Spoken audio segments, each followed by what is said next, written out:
The Guardian said, with Love Meghan holiday special review, take anti-nausea pills. She's back. And The Telegraph said, joyless and fake, what a strange person Meghan is. Kinsey, we have to talk about Prince Harry's appearance on Stephen Colbert's awful program. Let's have a look. No. Come on. What? Just look at this. We're suddenly surrounded by beautiful Christmas trees. The situation tonight is escalating quickly, and viewers will want to stay with us because what we are seeing inside Montecito is unlike anything we've heard in years. The moment news broke that the royal family would undertake a high-profile tour of the United States next year, with William, Catherine, the King, and Queen Camilla all confirmed, the shockwaves hit Harry and Meghan first. According to several insiders familiar with the immediate fallout, the couple were stunned and visibly unsettled the second they realized there was no mention of them anywhere in the plans. What we can confirm, through sources close to their media circle, is that Meghan reacted sharply to the announcement.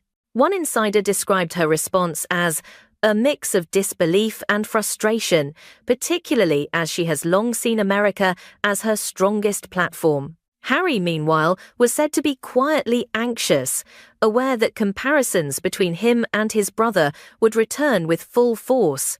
Multiple commentators in Los Angeles have already noted that the couple's team called an urgent strategy session the same afternoon, suggesting a scramble to regain control of a narrative slipping away faster than they expected. And while all this unfolded behind closed doors, the royal household maintained complete silence. No clarification, no softening of the blow, no gesture toward a possible reunion. Analysts say that silence was the most powerful message of all, a reminder that the palace was moving forward confidently, with or without the Sussexes. They were not consulted, they were not factored in, and that omission was intentional, one royal watcher told us. The question now is whether Harry and Meghan can recover from the shock, or whether this is the first sign of a much larger storm they cannot contain. What we're hearing now from industry insiders suggests that Harry and Meghan moved into immediate counteraction the moment the shock settled. According to a senior publicist in Los Angeles, Meghan instructed her team to accelerate every pending project, hoping to secure visibility before the royal tour dominates American headlines. Within hours, discussions resurfaced about expanding her lifestyle venture, increasing product previews, and reigniting conversations about a potential media collaboration she had been quietly pitching for months. One insider described the mood bluntly: they needed momentum, any momentum. Harry, according to sources close to his circle, pushed forward with proposals for a new documentary concept centered on healing and community. Those ideas had been sitting idle, but suddenly they were being reshaped, refined, and circulated again. Hollywood, however, did not leap at the opportunity. Several executives reportedly reacted cautiously, noting fatigue around high-drama narratives and questioning whether renewed interest could realistically compete with the royal tour's guaranteed media pull. Meanwhile, American organizers linked to the upcoming royal visit confirmed that plans are progressing smoothly, with strong enthusiasm from political, cultural, and philanthropic circles. The timing of these updates did not go unnoticed. Commentators in Washington believe the palace intentionally released new scheduling details at the exact moment Meghan's team attempted to initiate a soft launch for her next brand push. It was a textbook case of overshadowing, one commentator told us. The royal machine knows how to dominate a news cycle without saying a word. For Meghan, who has long treated America as her natural stage, the contrast was difficult to ignore. And as public interest tilts rapidly toward the royal family's upcoming presence, questions are growing about whether the Sussexes can maintain relevance in a media landscape, turning its spotlight elsewhere. What we are witnessing now is a clear escalation as Harry and Meghan move past internal strategy sessions and begin reshaping the public narrative through familiar channels. Multiple insiders in the media world confirm that a series of subtle opinion pieces, sympathetic columns, and soft-focus commentary began appearing shortly after the couple's team initiated its new push. These pieces did not mention the royal tour directly, but the intention was unmistakable. Reframe Meghan as a misunderstood figure, sidelined by an unyielding institution. One source close to a major digital outlet explained that Meghan's camp approached several journalists with background context, emphasizing the challenges she faced and the unfair scrutiny she continued to receive. While nothing was overtly confrontational, the timing raised eyebrows across the industry. It was coordinated, the source said. You could see the fingerprints. Podcasts friendly to the Sussexes also joined the effort, comments implying that America was always Meghan's home turf, and that the public would rather hear from her than from members of the royal establishment began circulating. Analysts say these remarks were crafted to shift attention back toward Montecito at a moment when the American media was already preparing extensive coverage of William and Catherine's upcoming appearances. Harry, too, appeared to take part. People close to his team confirm he held several off-the-record conversations with journalists, revisiting themes of personal struggle, emotional resilience, and the pressures he faced growing up within the royal structure. While these angles have resonated in the past, media response this time was noticeably muted. It felt recycled, one veteran reporter told us. The story hasn't evolved, and audiences can sense that. The palace, for its part, responded with extraordinary restraint. No rebuttals, no counterstatements, no engagement with the swirling commentary. Instead, a senior palace aide released a calm, carefully worded update confirming that the royal tour would focus on diplomatic collaboration, cultural outreach, and long-term partnership between the United Kingdom and the United States. Commentators immediately noted the subtext. The tour was about service, not personalities. And that distinction was the real message. By refusing to be drawn into the mounting noise, the royal household reinforced its position while leaving Harry and Meghan's attempts to regain narrative control floating in the background, struggling to find traction. The gap between the two sides, already wide, now looked even more pronounced and far more public. Developments tonight point to a significant shift in tension as Meghan moves from subtle narrative shaping to a far more direct strategy. According to multiple Los Angeles event planners, she began assembling a high-profile women's empowerment gathering aimed at reclaiming media attention ahead of Catherine's arrival. Invitations were discreetly circulated to several well-known figures in entertainment and philanthropy. One organizer described the tone of the outreach as urgent and unusually determined, signaling just how high the stakes felt inside Montecito. But early reactions did not go the way Meghan anticipated. Industry insiders say several A-listers hesitated, quietly expressing concerns about being pulled into what they viewed as a highly sensitive moment. Nobody wants to be seen fueling unnecessary tension, one Hollywood agent said. Aligning with the wrong event during a royal tour can backfire quickly. There were even whispers that a few potential guests politely declined, citing scheduling conflicts that insiders privately admitted were more diplomatic than genuine. Sources close to Harry say he voiced reservations about the timing, but the pressure to stay visible outweighed those concerns. The couple understood that sitting on the sidelines was not an option, not when every headline was already leaning toward the upcoming royal visit. Then came the palace's unexpected countermove. As Meghan's team worked to finalize their event, Kensington Palace released a simple update. Catherine would begin her American schedule with a visit to a children's hospital. No grand build-up, no elaborate framing. Yet the reaction was immediate. Major networks prepared special segments. Social media interest surged. Commentators noted that a single, understated engagement from Catherine generated more traction than any preview emerging from Montecito. For Meghan, it was a sobering reminder of the imbalance she now faced. One carefully planned appearance from the Princess of Wales could eclipse an entire high-profile event before it even began. What we're seeing now is a dramatic intensification from Harry himself as he steps forward with what appears to be his most personal attempt yet to reclaim the narrative.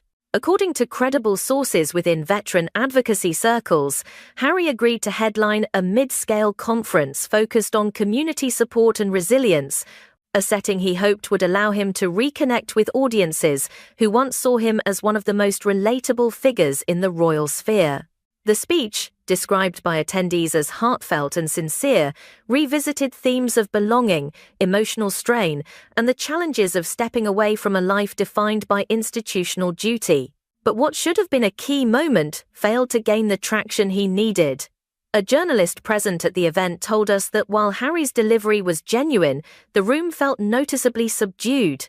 People listened respectfully, but the energy wasn't there, the journalist said. It was clear he wanted this to resonate, but it just didn't land the same way it once did.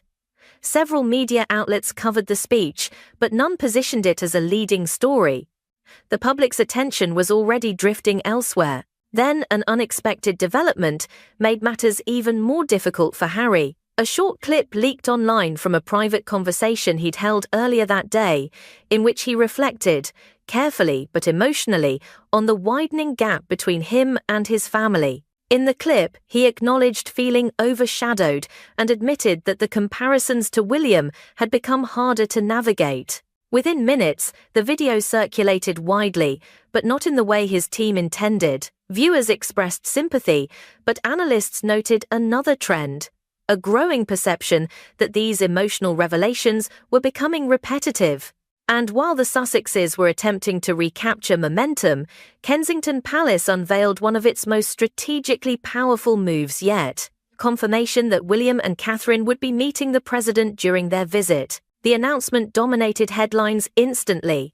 Networks rushed to produce extended coverage.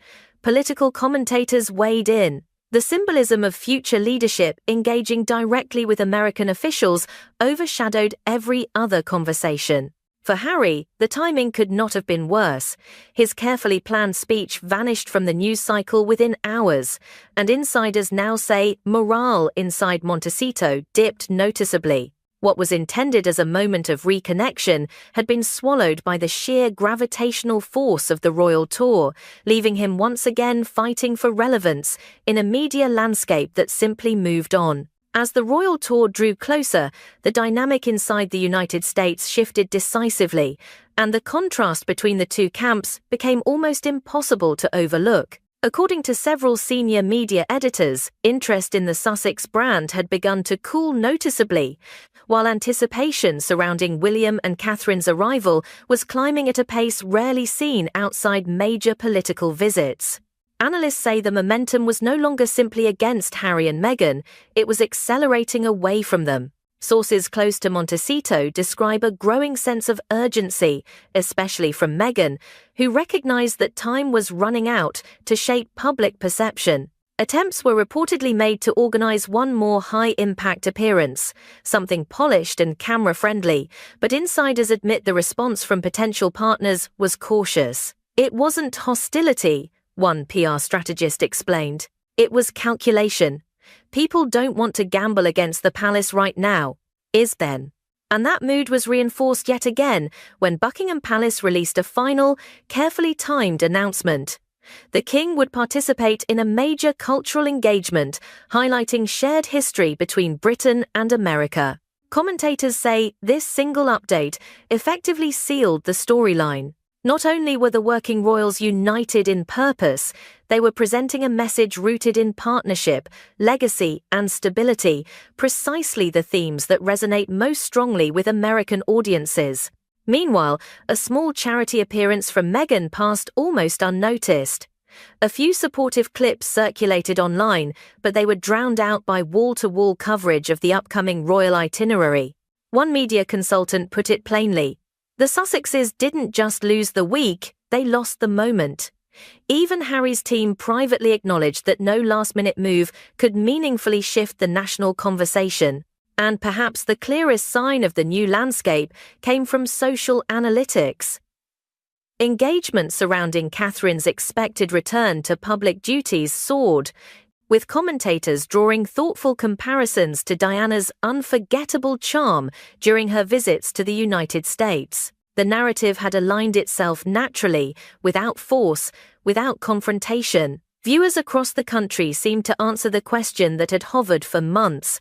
America knew exactly where its interest now lay. For Harry and Meghan, the message was unspoken but unmistakable. The royal family had not pushed them aside.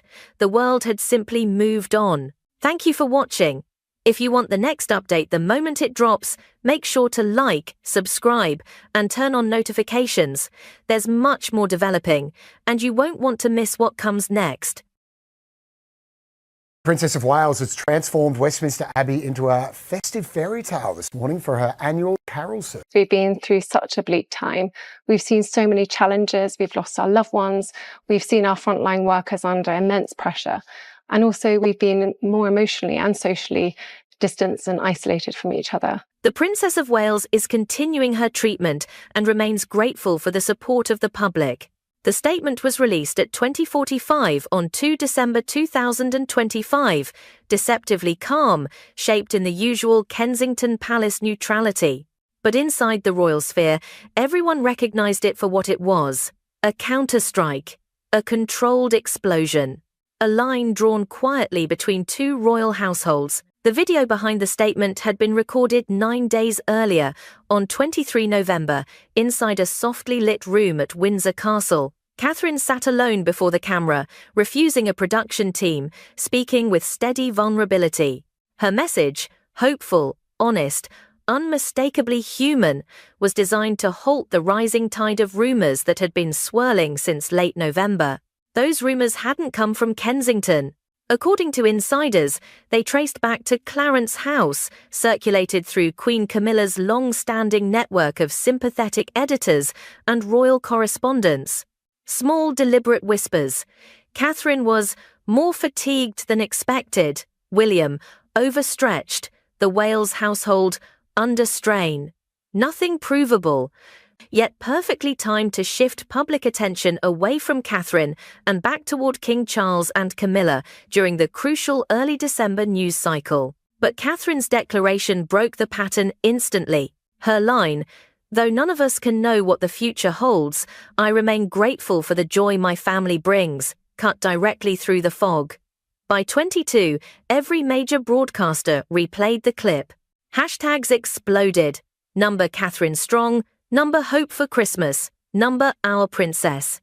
Inside the palace, reactions split sharply. William was furious at the leaks. Anne was openly protective.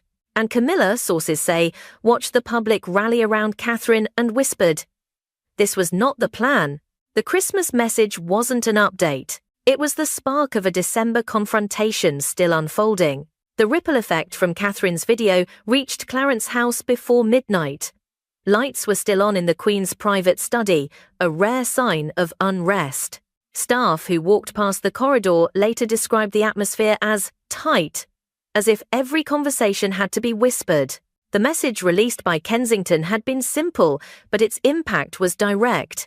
It undercut weeks of subtle briefings pushed through Camilla's media network. Across London, in the early hours of 3 December, royal correspondents scrambled to adjust their angles. The leaks they'd been fed about exhaustion, strain, instability within the Wales household now looked manipulative at best, malicious at worst. And the public was drawing its own conclusions.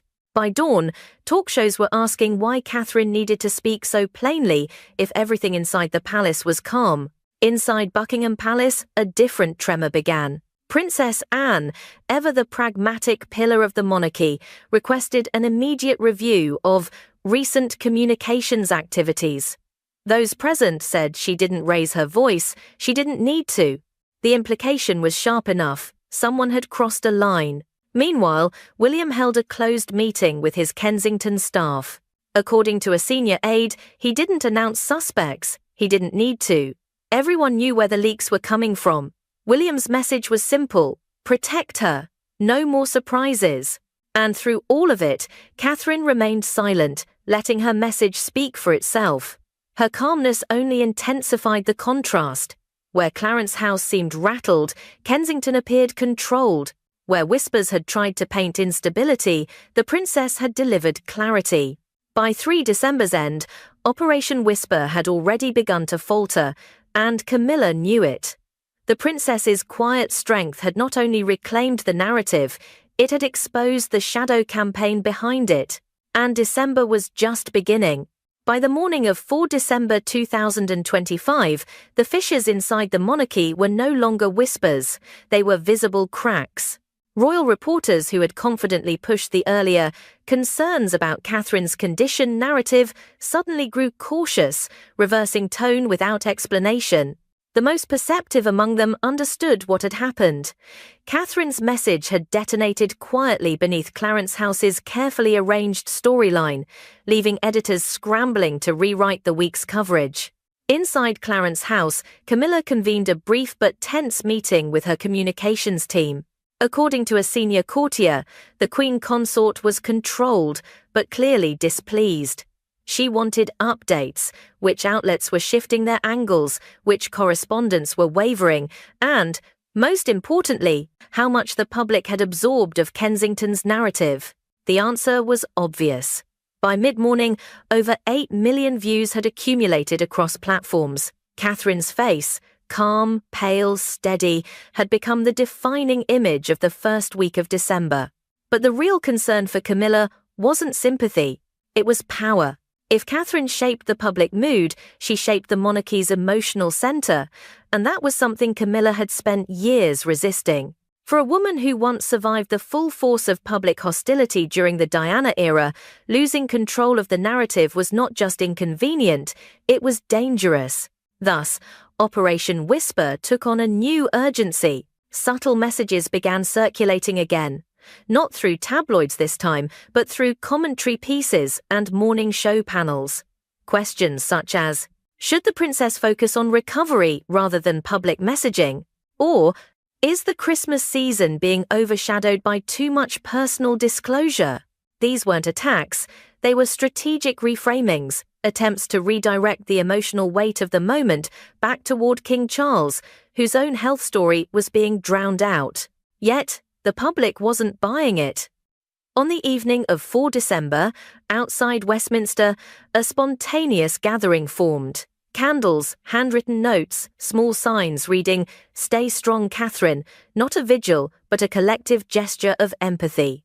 The kind that couldn't be manufactured or redirected. Inside Buckingham Palace, the atmosphere shifted again.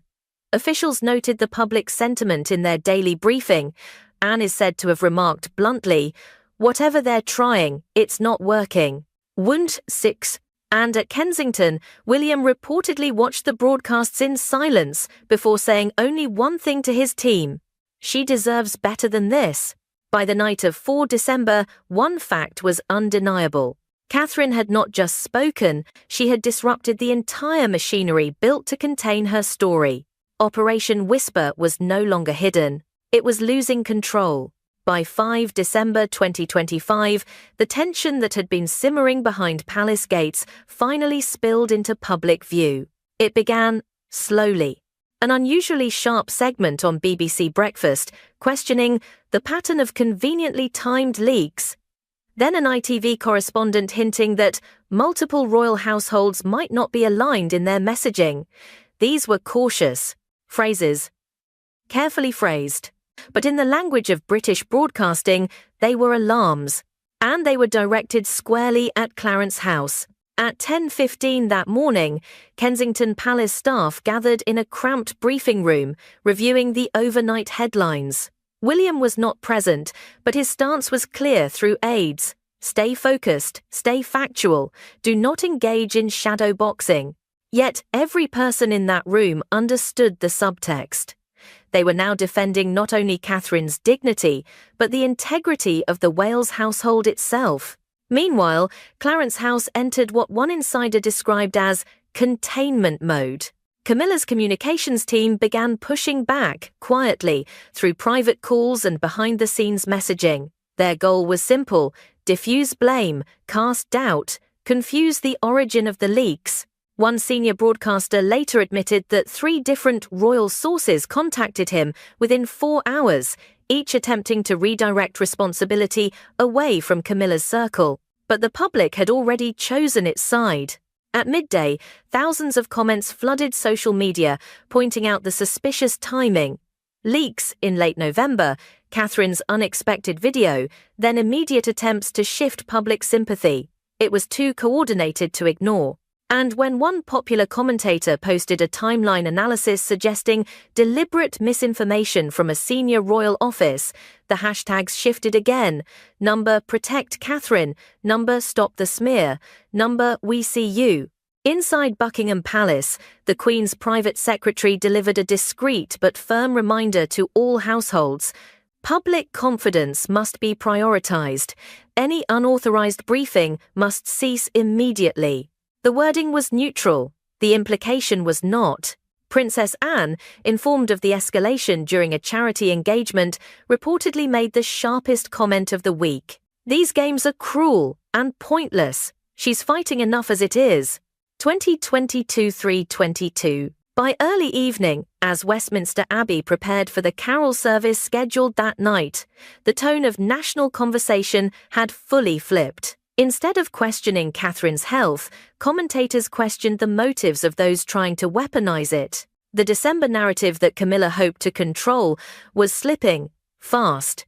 And with every hour, the backlash grew sharper, louder, and more dangerous for the Queen Consort's camp. The morning of 6 December 2025 arrived with an unusual quiet inside Windsor Castle. Catherine, still recovering and advised to rest, remained shielded from the escalating media storm, but the royal machinery around her had shifted into full crisis posture. The previous day's backlash had not subsided. Instead, it had evolved into something sharper, something that made senior officials uneasy: moral certainty. The public believed Catherine, and they no longer believed the whispers. At 8:40, an internal briefing note circulated between Buckingham and Kensington. It summarised the dominating narrative. Public sentiment overwhelmingly supports the Princess of Wales. The source of misinformation is under scrutiny.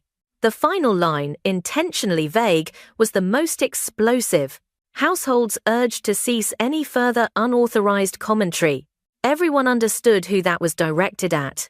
Meanwhile, Clarence House attempted a subtle repositioning.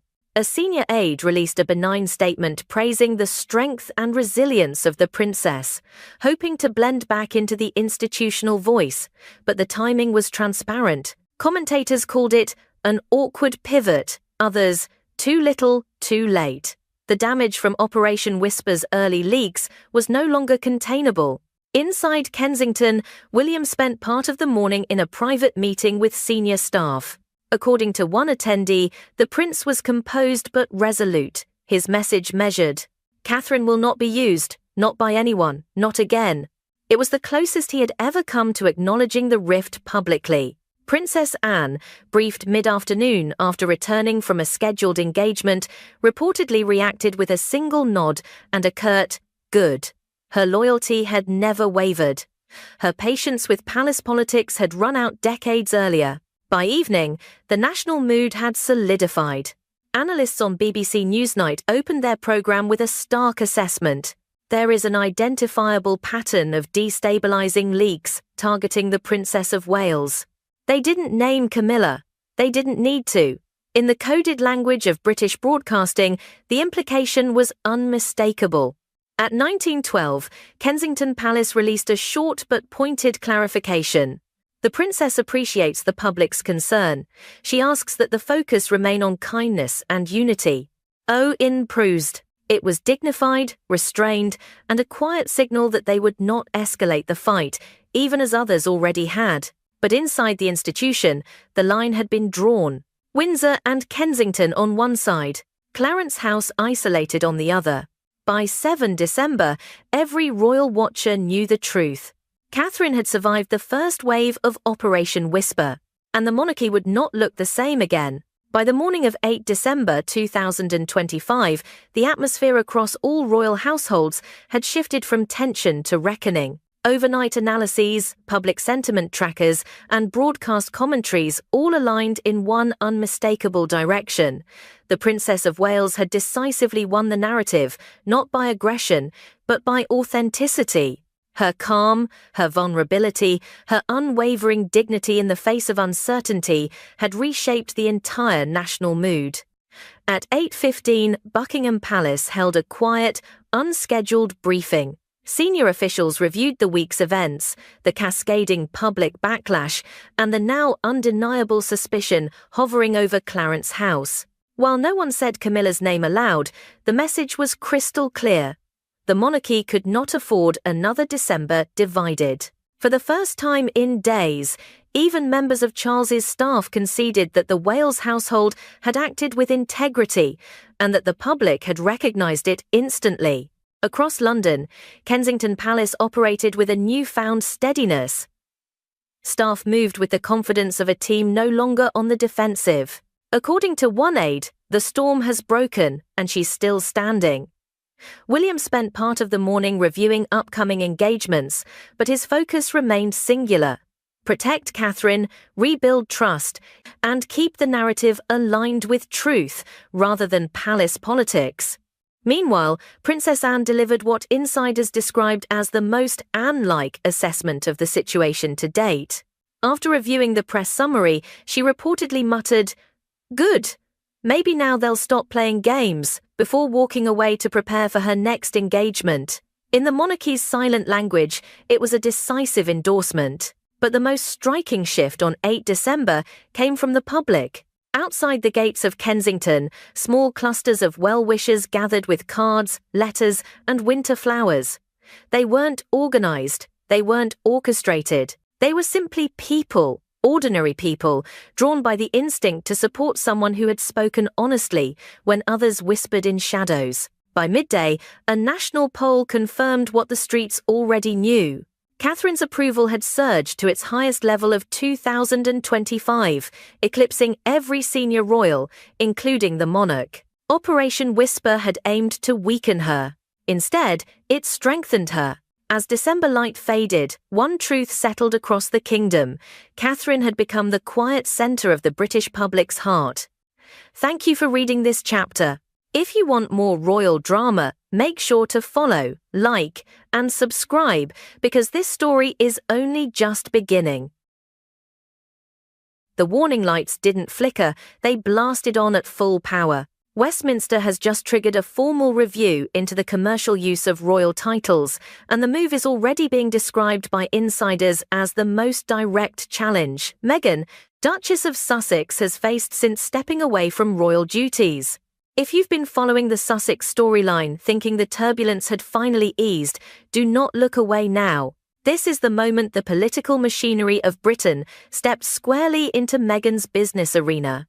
Officials confirmed late this week that the review was launched after concerns surfaced about companies built around royal styling, particularly when the title itself becomes the anchor of the brand. And Meghan's newly launched lifestyle venture, polished, ambitious, unmistakably tied to her Duchess identity, triggered what one parliamentary aide called immediate constitutional alarm. Multiple insiders say that although no names were mentioned in the announcement, everyone in the room knew exactly who this review would land on first.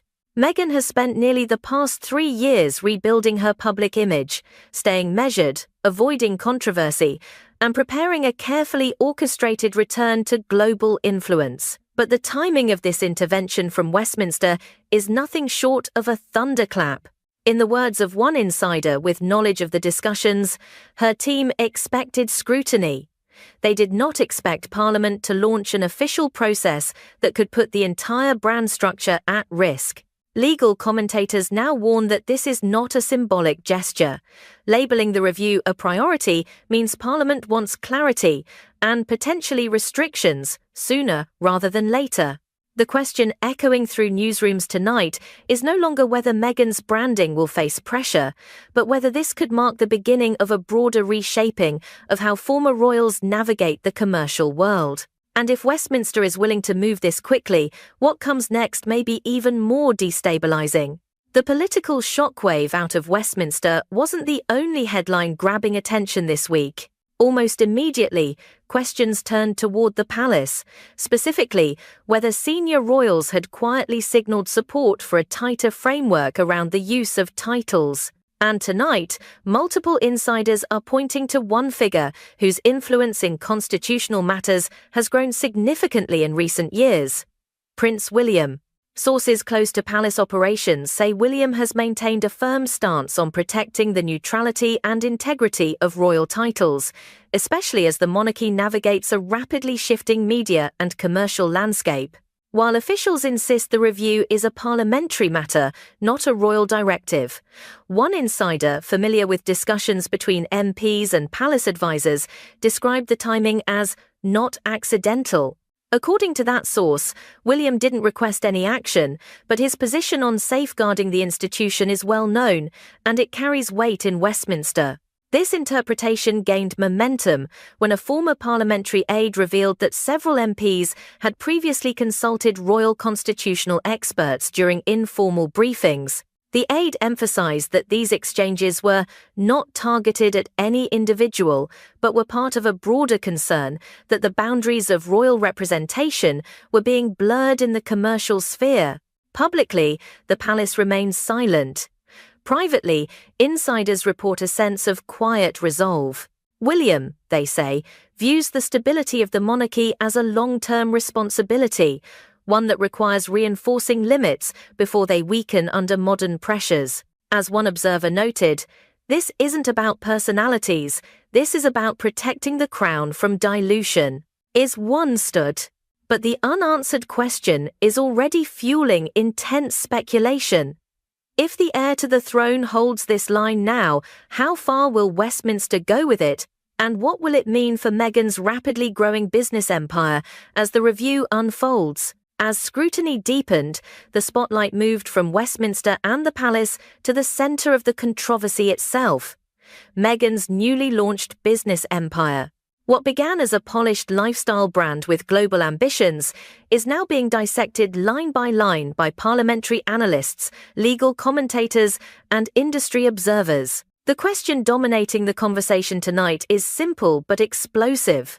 How much of this empire relies on the Duchess identity, and can it withstand the pressure if Parliament decides those boundaries have been crossed? Officials familiar with the early stages of the review say committee members were struck by how thoroughly the Duchess styling is woven into Meghan's commercial presence. From the brand's narrative voice to subtle design cues, the Royal Association is not a background note, it's a structural pillar. One MP, speaking off the record, described the business model as built on prestige that originates from a public institution, not private enterprise. Another insider added that the concern isn't the entrepreneurship itself, but the constitutional confusion created when a royal title appears to function as a marketing asset. The debate intensified after a leaked internal memo suggested some committee members believe this blending of monarchy and commerce risks, creating a precedent that future former royals could exploit. Legal analysts explain that if Parliament ultimately moves to restrict how titles can be used in business, Meghan's venture could be forced into a complete rebrand, name, strategy, and public messaging included. For now, the review is still unfolding behind closed doors, but the implications are already sending tremors through both political and commercial circles. And with each new insider revelation, one reality becomes harder to ignore. The foundation of Meghan's brand may be far more vulnerable than anyone anticipated. The reaction inside Montecito was immediate and unmistakably tense. Within hours of the Westminster announcement, sources close to the Sussex household described an atmosphere closer to a crisis centre than a California estate. Phones were buzzing, advisors were being pulled into emergency calls, and Meghan was reportedly moving from room to room, scanning headlines, political commentary, and every new leak coming out of London. As one insider put it, this hit her at the exact moment she believed her brand was finally stabilizing. It felt like a strategic blow. According to individuals familiar with her team's response, Meghan's first instinct was controlled but intense. She demanded a full legal assessment and instructed advisors to map out every potential challenge to Parliament's authority over a private citizen living overseas. A source close to her legal counsel revealed that the early conversations touched on territory far deeper than image management. She's not ruling anything out, the source said. If she believes her rights are being infringed upon, she will respond decisively. That response, insiders say, could include a formal legal argument asserting that a non-working royal, now a citizen of another country, cannot be subjected to political determinations about commercial identity. For Meghan, the issue is not just branding, it is autonomy. Those in her circle insist she views this situation as an overreach, possibly even as selective scrutiny. One advisor, speaking anonymously, stated, "She believes she's being singled out, and whether that perception is accurate or not, it's driving her strategy." But alongside the determination, there is frustration. Members of her team reportedly warned that pursuing legal action against a national legislature, even symbolically, could trigger a backlash larger than the one she's already navigating. Communications specialists reminded her that Parliament is not a typical adversary. It is an institution with centuries of authority and deep public sentiment behind it. Even so, the energy inside Montecito remains combative.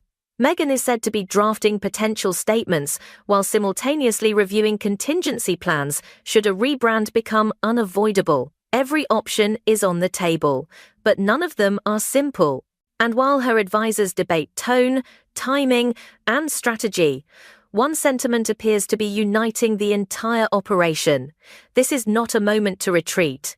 It is the start of a fight Meghan intends to meet head-on, even as the political storm on the other side of the Atlantic shows no signs of slowing. While Meghan's team mobilized, the focus began shifting to the one person caught at the emotional crossroads of the entire unfolding crisis, Prince Harry. Inside Montecito, aides describe him as visibly strained, moving quietly between rooms, while the legal and PR discussions swirled around him. Unlike Meghan, whose reaction was immediate and strategic, Harry's response was shaped by something deeper, decades of conditioning under the crown, and a lifetime of navigating the delicate balance between duty and personal conviction. Insiders say Harry understood instantly what this parliamentary review signaled. He grew up absorbing not just the ceremonial aspects of the monarchy, but the constitutional weight behind every decision connected to it. One aide noted, "He knows the institution, he knows Parliament, he knows how these processes escalate. That's why he's worried."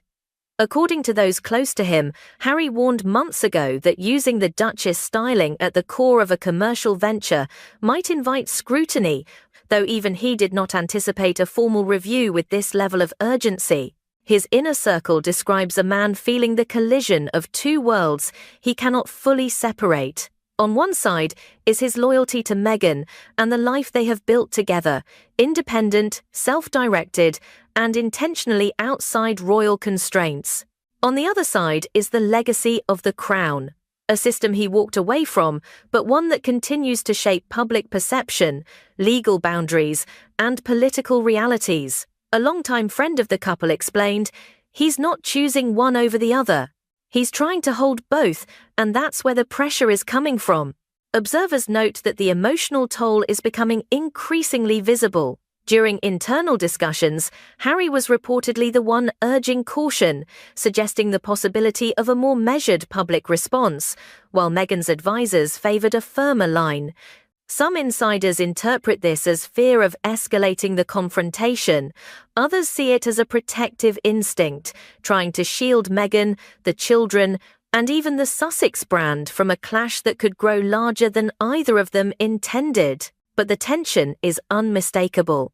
The review in London has not only raised legal questions, it has reopened personal wounds Harry has spent years trying to manage. Those around him describe long pauses, heavy silences, and moments where he retreats to process the unfolding storm privately. And as the pressure builds, one question is growing louder, both inside Montecito and across the media landscape. How long can Harry stand in the middle of this widening divide before he is forced to choose a direction? As the Westminster Review gathers momentum, analysts across Britain are already weighing the long-term consequences. What began as a targeted inquiry into the commercial use of titles is increasingly being framed as a potential turning point in how the monarchy interacts with the modern marketplace. The question no longer centres solely on Meghan's brand, it now stretches into broader territory. Whether non-working royals, present or future, will face new limits on how their identities intersect with private enterprise. Insiders close to parliamentary committees hint that the discussions are expanding, with several members pushing for clearer definitions of what a royal title can represent once its holder steps outside official duties. One committee source described the mood as decisive, suggesting the appetite for reform is stronger than expected. Observers note that if new guidelines emerge, they could affect far more than a single business venture. They may redraw expectations for all royals operating independently of the institution, setting precedents that will echo for decades. The palace, consistent in its silence, has offered no public indication of how it views this momentum. But experts believe the monarchy may ultimately welcome stricter boundaries if they reinforce stability and preserve symbolic authority. For Meghan, however, the stakes remain immediate and deeply personal. A decision from Westminster could force her into a strategic pivot, just as her brand gains visibility. And for Harry, it may crystallize the conflict he has been trying to keep at arm's length. As this story evolves, one reality is clear. Whatever outcome Parliament reaches, the implications will extend far beyond headlines.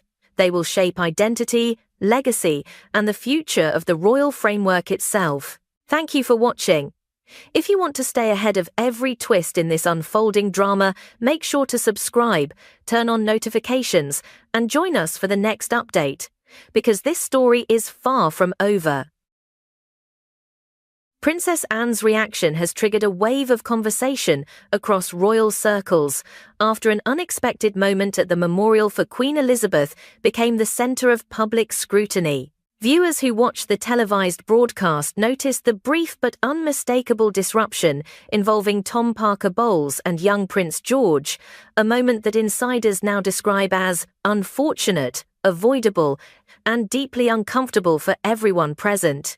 And tonight, we are breaking down exactly what happened and why it matters more than many first realized.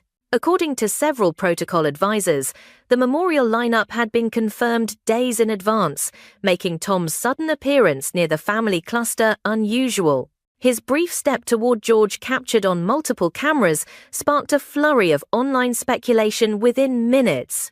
Some audiences interpreted it as a simple miscommunication about positioning. Others questioned how such a deviation occurred at an event traditionally organized with meticulous precision. Insiders close to the palace stressed that the issue is not personal animosity, but rather a breakdown in ceremonial coordination, something the late Queen had always guarded with near military discipline. Prince George, who is just 12 years old, was said to be startled, but composed, according to one staff member present at the scene. Princess Anne, watching from a short distance, noted the moment immediately. As George's great-aunt and one of the monarchy's most seasoned figures, she is known for her keen eye during state occasions, and sources say she was concerned primarily about the impact on the boy, not the optics. What appeared small to the public has now become a catalyst for internal review, raising questions about communication, guest placement, and the protection of young royals during high-visibility events. And as more details emerge, the stakes surrounding this seemingly minor incident are beginning to shift in unexpected ways, setting the stage for developments that royal watchers will not want to miss. Princess Anne's response inside the palace was swift, measured, and according to those close to her, entirely in character. While the public continued replaying the memorial footage across social platforms, Anne had already begun requesting internal recordings from the event. For many who have worked with her over the years, this was not a gesture of confrontation, but one of clarification. As one longtime aide put it, "She doesn't escalate, she verifies." And that is precisely what happened in the hours following the ceremony. The great-aunt of Prince George has always been protective of younger family members, particularly when they appear at engagements carrying symbolic weight. Insiders say she was less concerned about Tom Parker Bowles himself and more focused on ensuring the boy did not feel he had misstepped. Several staff members mentioned that George looked unsettled after the ceremony, quietly wondering whether he had stood in the wrong place. For Anne, that alone was reason enough to review the moment. Sources familiar with palace operations confirm that she requested a complete compilation of angles from both internal cameras and accredited media partners. Analysts within the protocol office began reviewing them as part of what one insider described as a straightforward procedural check. No accusations, no dramatic confrontations, simply an effort to understand how the lapse occurred in the first place. Commentators observing the situation note that Anne's move reflects the broader concern about protecting young heirs from avoidable public discomfort. Several royal correspondents argue that, in the post-Elizabeth era, maintaining stability for the next generation is a priority shared across senior family members. Still, the rapid review has created murmurs within royal watch communities. If the issue was purely procedural, why did Anne act so quickly and so personally? According to one palace source, because it involved a child in her family, and because clarity now prevents confusion later. And that clarity, as we are about to see, leads directly to a quiet but consequential conversation with the king. By the following morning, the internal review had gathered enough material for Princess Anne to take the next step, a private meeting with King Charles. According to palace insiders, this conversation was never intended to be dramatic, but it carried a tone of necessary seriousness. Anne arrived at Clarence House with the compiled footage and a concise summary of the protocol inconsistencies identified overnight. Those present describe her approach as direct but respectful, typical of the woman who has long been the monarchy's most reliable anchor. Charles, still balancing public expectations with the complexity of family relationships, listened carefully as Anne outlined the sequence of events. Observers familiar with his working style say he prefers harmony and avoids unnecessary tension, especially when it involves relatives connected through marriage.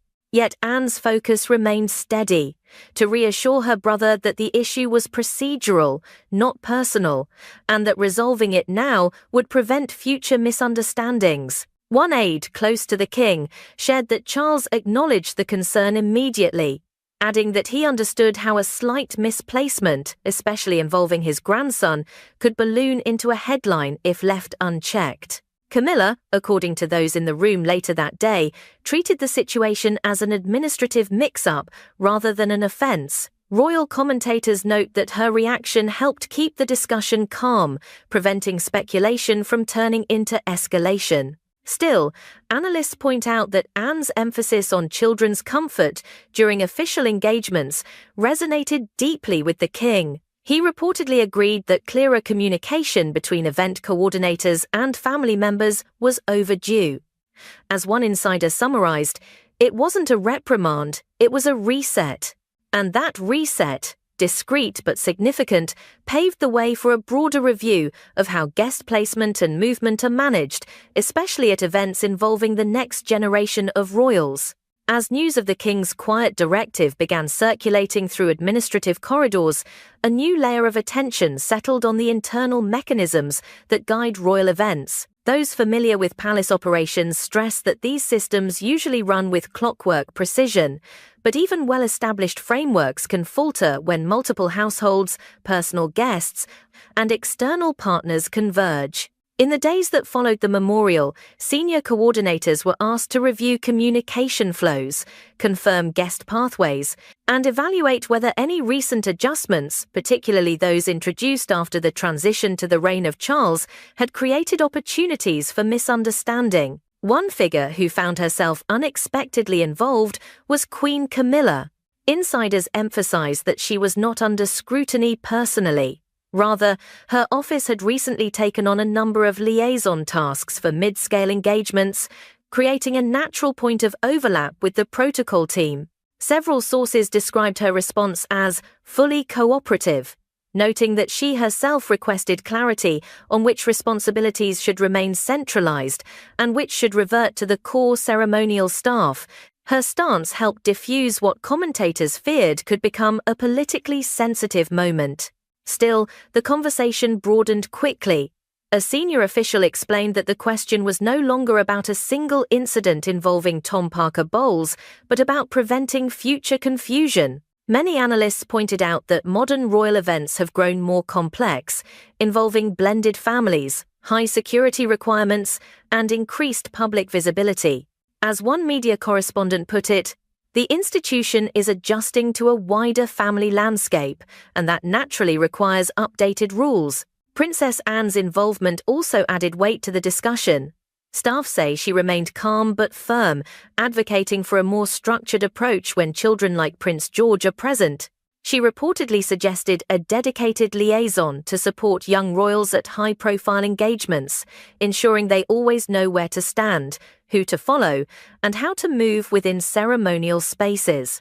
Observers praised the idea as both practical and compassionate. What emerged from these conversations was not a disciplinary effort, but a refinement, better coordination, streamlined communication lines, and a clearer separation between personal guests and official participants. According to one insider, it was a course correction, not a crackdown. Yet, even with tensions eased, the situation had not fully settled. Attention turned next to a second engagement, an event meant to celebrate young achievers that would unexpectedly highlight the value of these reforms long before they were officially implemented. The Youth Excellence Awards were intended to be a bright, uncomplicated celebration, an afternoon where young achievers from across the country stood in the spotlight. But for royal watchers following the recent protocol discussions, the event unexpectedly provided a real-time illustration of why those adjustments mattered. Prince George, attending alongside senior members of the family, arrived with the same calm focus he had shown at the memorial. Yet observers quickly noticed that his seating placement appeared inconsistent with the pre-published program. According to staff close to the event, the mix-up stemmed from a revised list circulated only hours before the ceremony, which some coordinators misinterpreted as a directive to adjust the order of seating for younger attendees. The result was subtle but visible. George was positioned a row back from where the official briefing had indicated. No one involved considered it intentional, but the effect was enough to prompt murmurs among journalists and protocol advisors in the room. Princess Anne, watching quietly from her designated seat, registered the change immediately. Sources say she did not intervene during the event, choosing instead to observe how George handled the unexpected shift. Those nearby noted that the 12-year-old remained composed, offering polite nods to guests and appearing largely unbothered, though not unaware. One royal correspondent remarked, "He handled it with maturity well beyond his age." Following the ceremony, Anne spoke privately with the coordinators to gather a clear account of how the error occurred. Insiders described the exchange as constructive and calm, a continuation of the institution's ongoing effort to protect young royals from unnecessary confusion. Her feedback aligned closely with the internal recommendations already under consideration. Clearer briefings, stricter version control for guest lists, and the introduction of a dedicated support figure for heirs during public appearances. And with two incidents now reinforcing the same message, the momentum for formal reform grew decisively stronger. In the weeks that followed, the palace moved quietly but decisively to strengthen the framework surrounding young members of the royal family. Officials familiar with the process say the reforms were modest in appearance but meaningful in practice. Clearer coordination between households, a streamlined chain of approval for guest placement, and a dedicated liaison assigned specifically to guide younger heirs during high-visibility engagements. While no individual was singled out or reprimanded, the adjustments signaled a renewed commitment to precision, an ethos that defined the late Queen Elizabeth's approach to public duty. Princess Anne's role in these developments has been widely noted by commentators across the British press.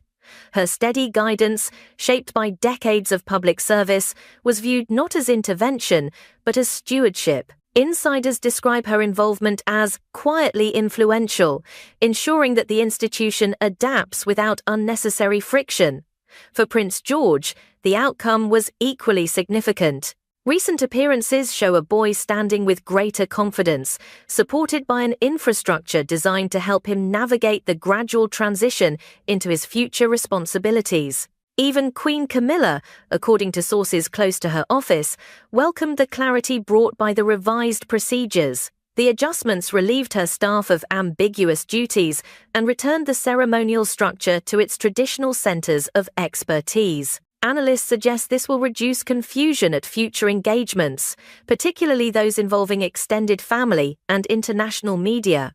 As the monarchy continues evolving under King Charles, this episode serves as a reminder that stability often relies on quiet corrections rather than dramatic overhauls. And while the incidents themselves were small, the lessons drawn from them may shape the way the next generation steps into public life. Thank you for watching. If you'd like to follow every development inside the modern royal family, don't forget to like, subscribe, and share your thoughts below. Your engagement helps us bring you the stories that matter most.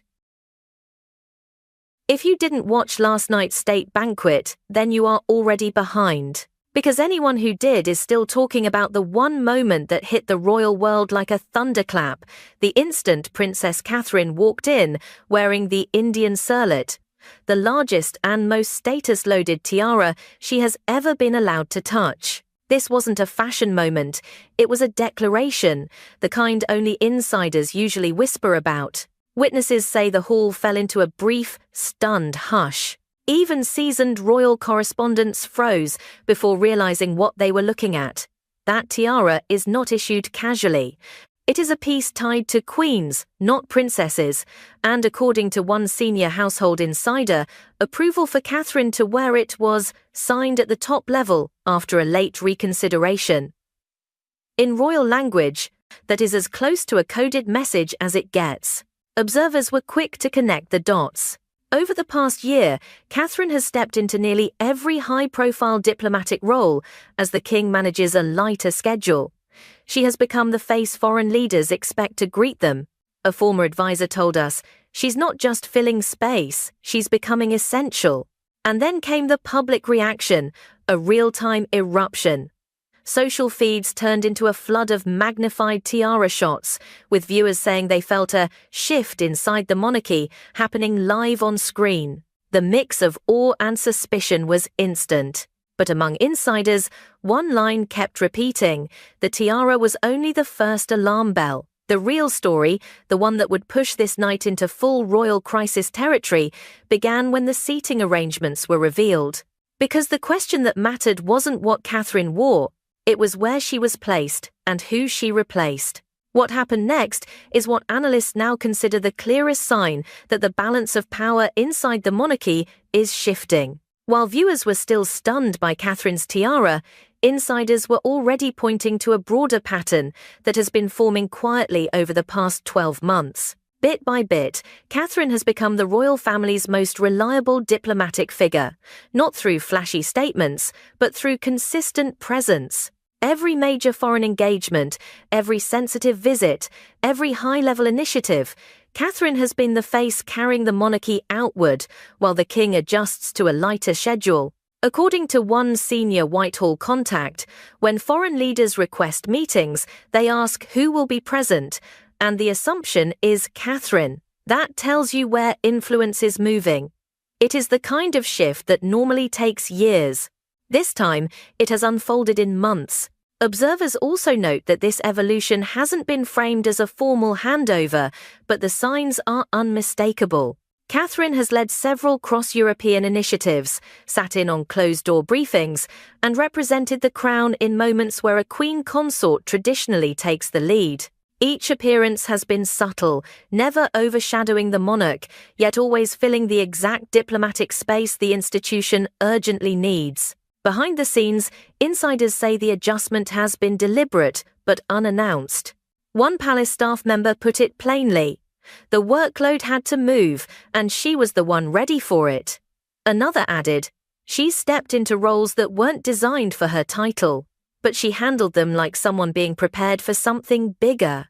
The public rarely sees this kind of internal rebalancing in real time.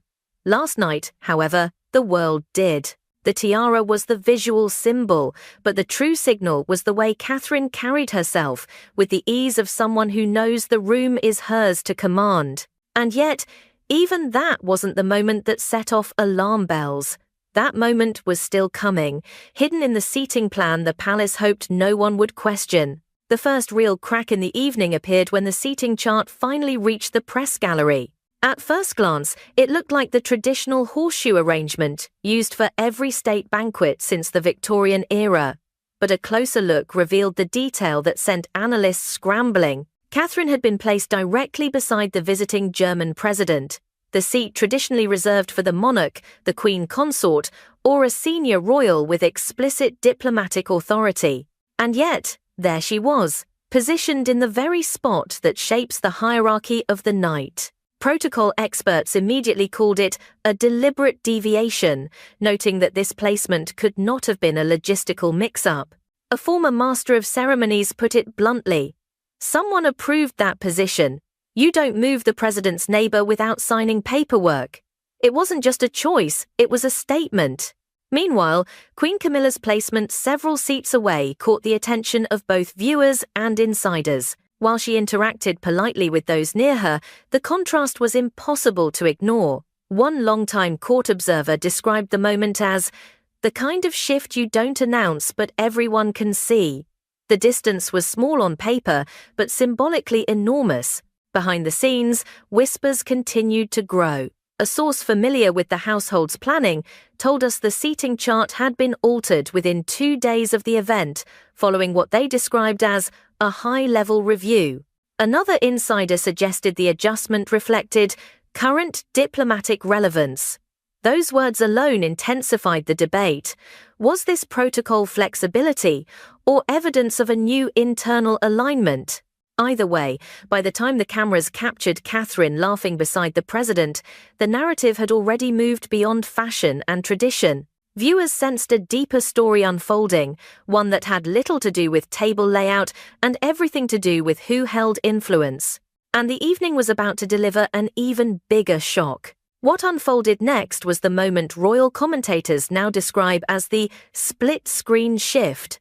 The clearest visual sign all evening that the traditional balance between Catherine and Queen Camilla was no longer holding its familiar shape. As the cameras swept across the table, viewers began noticing something subtle yet unmistakable. While Catherine commanded the central diplomatic axis of the night, Camilla appeared increasingly peripheral, her role softer, quieter, almost edged out by the gravitational pull forming around the Princess of Wales. Insiders tell us this wasn't entirely unexpected behind palace walls. The Queen Consort has reportedly taken on a more selective schedule in recent months, focusing on supportive roles rather than front-facing diplomatic duties. But one palace aide admitted the contrast felt sharper than intended. It wasn't the plan for her to look sidelined, the aide said, but the dynamics are what they are right now. Royal commentators echoed that sentiment. One veteran journalist noted, Camilla looked composed, of course, she always does, but you could see the room flowing around Catherine. It's rare to watch that happen so clearly.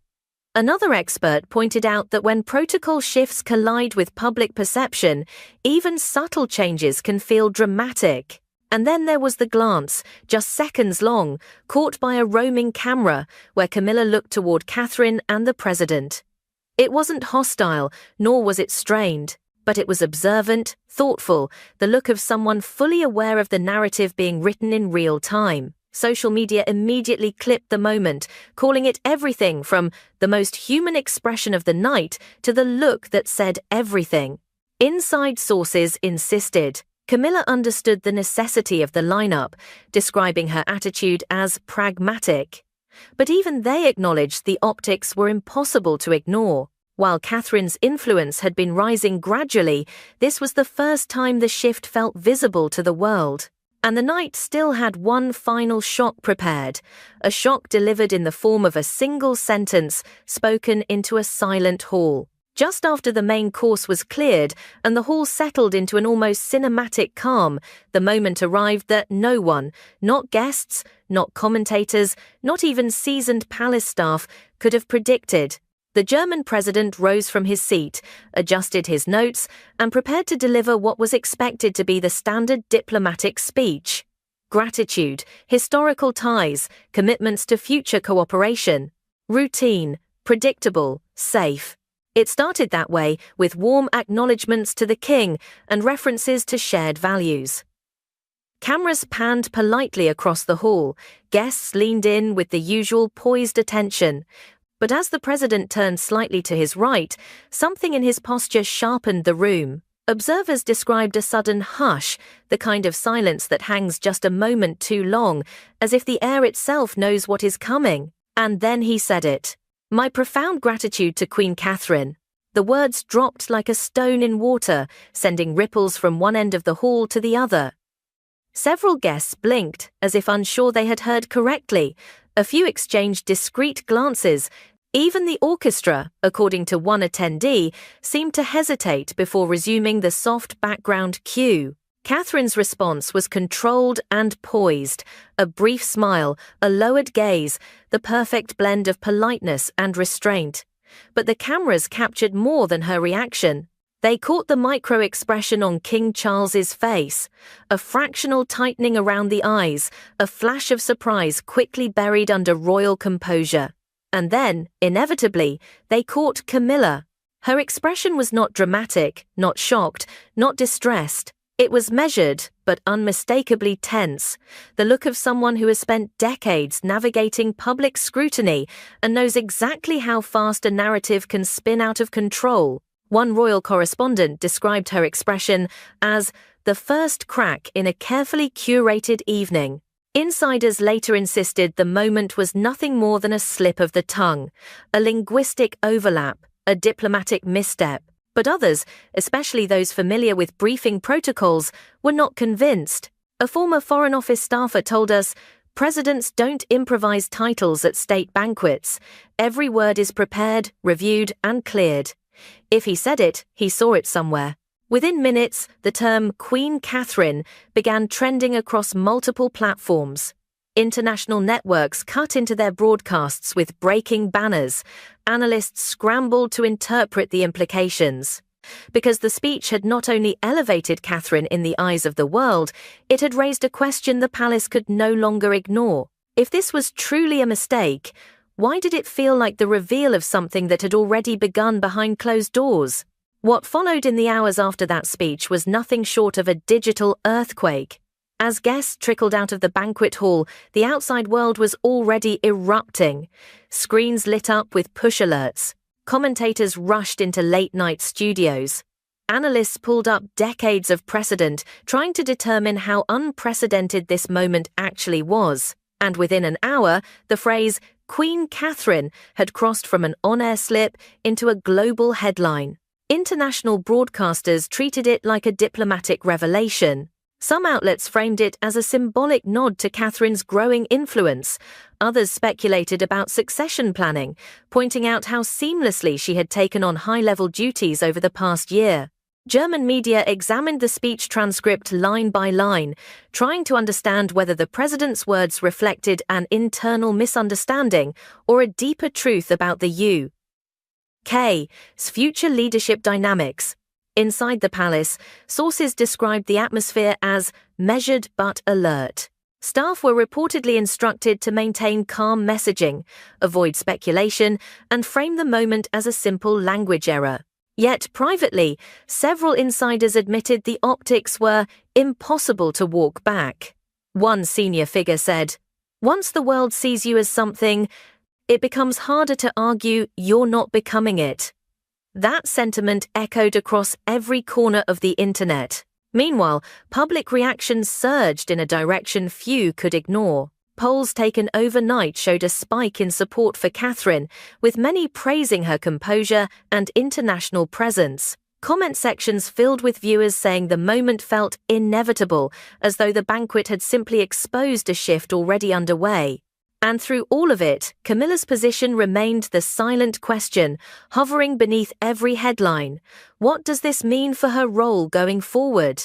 Experts emphasized that internal adjustments within the monarchy often unfold slowly and quietly.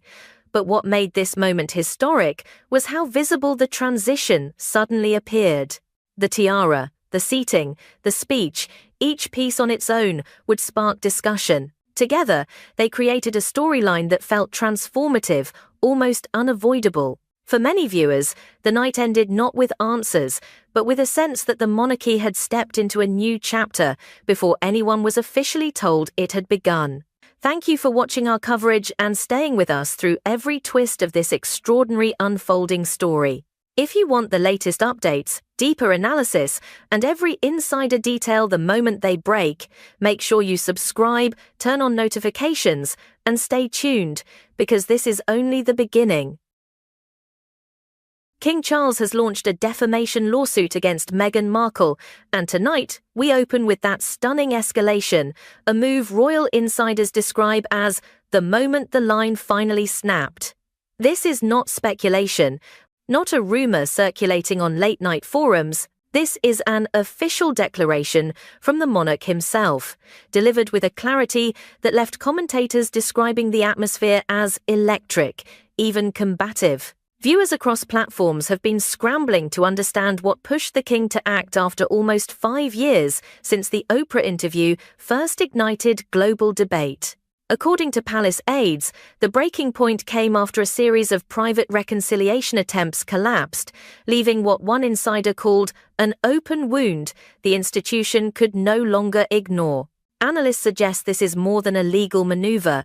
It is the most decisive attempt yet to reclaim control over a narrative that has defined the royal storyline since early 2021. The Oprah interview, once dismissed as a passing media storm, has now returned as the core evidence in an unprecedented courtroom confrontation. Commentators note that this move signals a shift from the long-standing royal mantra of avoiding direct conflict. Instead, the king has chosen transparency, perhaps even confrontation, in an attempt to defend the monarchy from what senior advisors describe as accumulated reputational damage.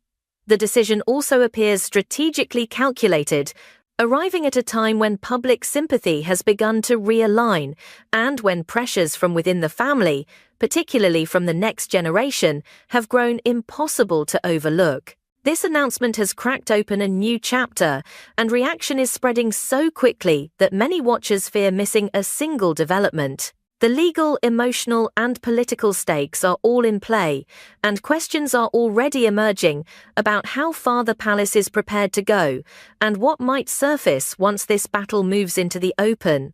The curtain has only just risen, and the consequences could reshape the royal landscape for years to come. The Oprah interview did not simply spark worldwide discussion, it carved a fault line that has stayed open for nearly half a decade. When it aired in early 2021, the broadcast was framed as a candid conversation. But what followed was a cultural flashpoint that ricocheted through Britain, America, and every corner of online discourse. Meghan spoke of feeling unsupported, of experiencing mental health struggles without institutional help, and of a conversation, never attributed to a named royal, about her unborn child's skin tone.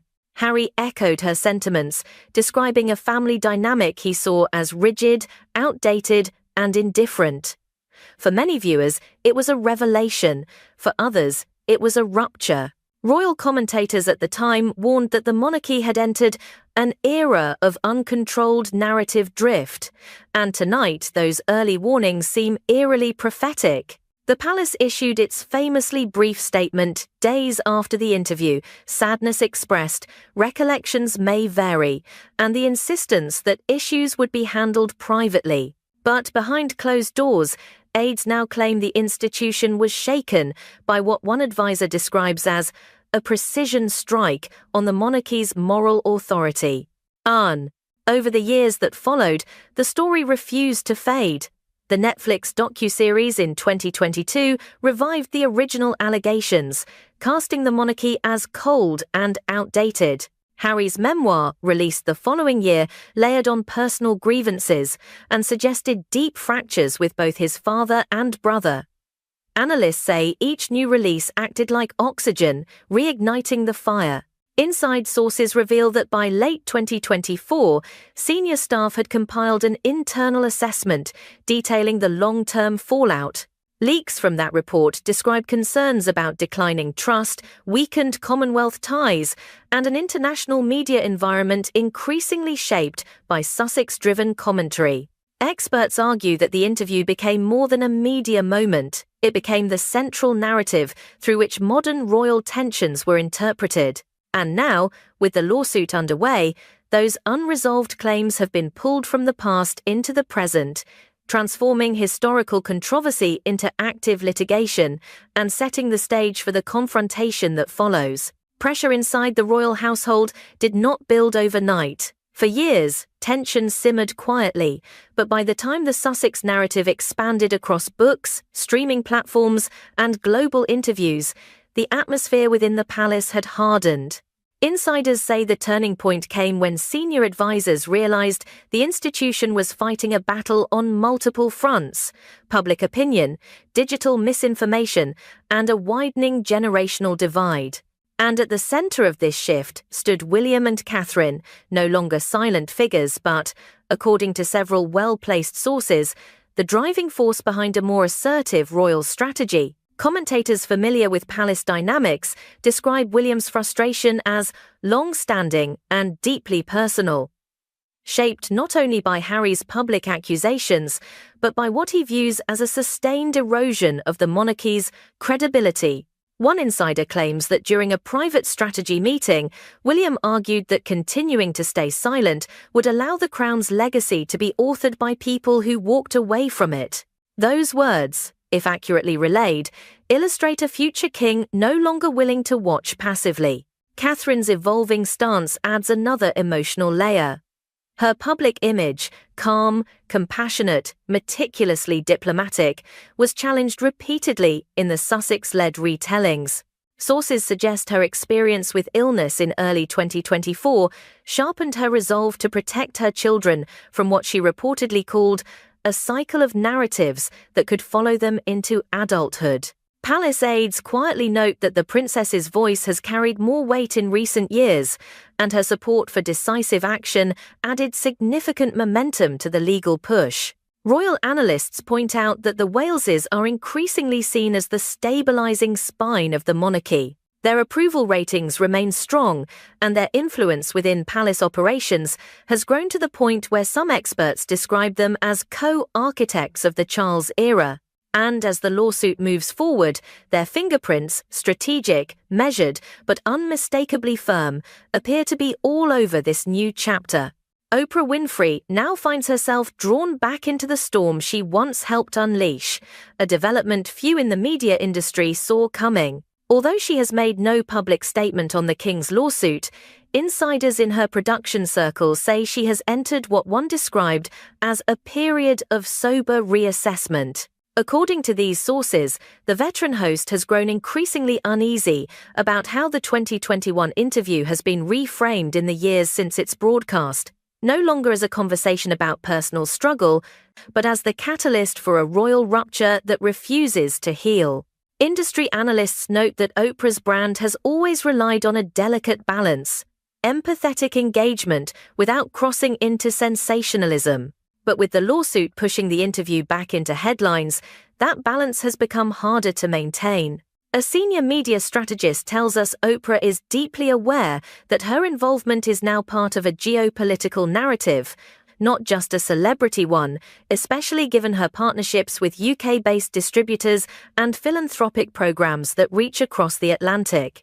Fueling the unease are rumors, spreading through entertainment circles, that legal teams may consider calling Oprah for testimony should the case escalate. One producer familiar with the situation claims the possibility alone has caused significant internal discussion, even if no official move has been made. Complicating matters further is the resurfacing of an unverified quote circulating across social media, suggesting she regretted trusting Meghan. Analysts warn that such narratives, fabricated or not, can shape public perception instantly. Communications experts add that Oprah's situation illustrates a broader truth. High-profile interviews in the digital era can escape the intentions of even the most seasoned broadcasters. As the defamation case gains speed, she now stands at an uncomfortable intersection of past decisions and present consequences. And while she is not a direct party in the lawsuit, her role in shaping the original narrative places her unavoidably near the center of the unfolding drama, with questions growing about how visible her involvement may become in the months ahead. The legal battle now unfolding has all the makings of a constitutional storm, one that advisors privately admit could stretch far beyond the courtroom. What began as a formal filing has evolved into a sprawling legal and media spectacle that analysts are already calling the most scrutinized royal case of the modern era. With proceedings now in motion, the tone has shifted from political maneuvering to procedural warfare, and every step is being dissected by commentators who fear that one miscalculation could expose more than the palace ever intended. Experts in United Kingdom defamation law point out that the Defamation Act of 2013 sets a high bar. The king must demonstrate serious harm, not just reputational discomfort. Yet palace lawyers appear confident. According to legal insiders, their strategy hinges on establishing a measurable impact from the 2021 allegations, declines in public trust, strained Commonwealth sentiments, and financial indicators tied to tourism. One advisor describes the approach as a forensic accounting of narrative damage, suggesting that the case will lean heavily on data rather than emotion.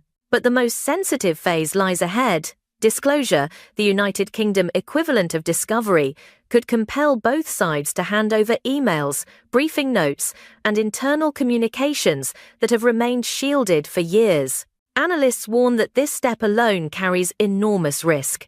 If documents reveal inconsistencies, misunderstandings, or unflattering internal debates, the repercussions could ripple through the institution.